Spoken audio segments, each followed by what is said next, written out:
我们在实施消融过程当中呢，就是一直用超声来监测的这个图像，来看看它那个里边，这针尖呢就非常的细。我手在治疗过程当中啊，一直是手摸着它这个针，感受它的温度啊。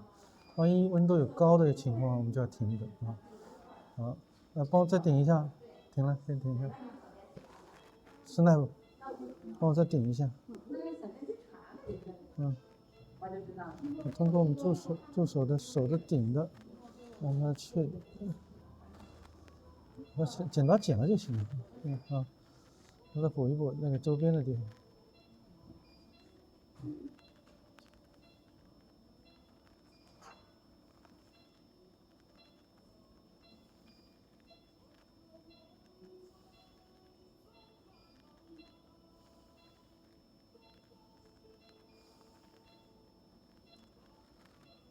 看一下我们助手这边所干的工作呢，就是他帮我的子宫顶上去呢，以后更加能靠近腹壁。这个跟我们做这个超声介入科的医生不太一样，超声介入科是没有这个举弓器的一步啊。